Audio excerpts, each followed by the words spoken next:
Thanks so much for taking your time out of your day to do this interview with us about Canadian university students and new media in social situations. So my name is Jessica and I'm a 20-year-old student at SFU, and like other 20-year-olds in this day and age, I am attached to new media such as cell phones. Do you mind briefly explaining the scenario that you're about to use? So I was trying to meet up with my friend the other day to start our group project for Communications 253, but I guess her phone died without her knowing. So I just went along with my day just to kill time while waiting for her reply.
Okay, so I guess not being able to get in touch with your friend because your phone died left you feeling a little bit stranded?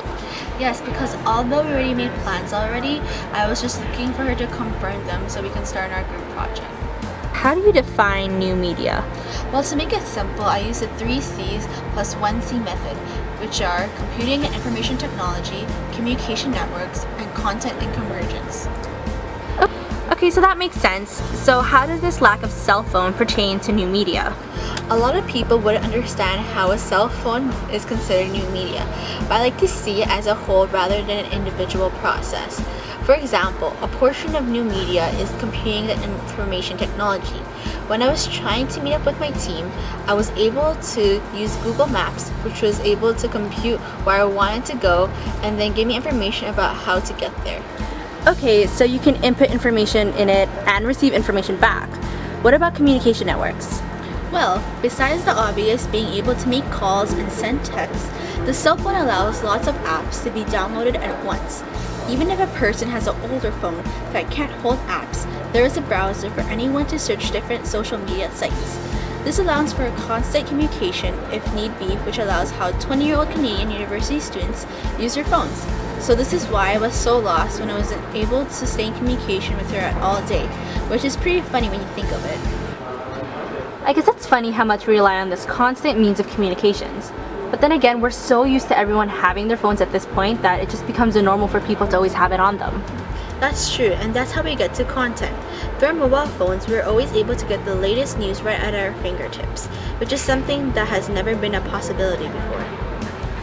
So I guess you could say that the amount of content delivered and received has grown exponentially since the use of cell phones, right? Yeah, so these processes come together through convergence, which is why although some people may not consider the cell phone a new media because of all the media convergences that occur within it, it itself can be considered new media in a way. Okay, well thanks Jessica for doing this interview with us. Yeah, you're welcome. I'm gonna go now and work on my group project.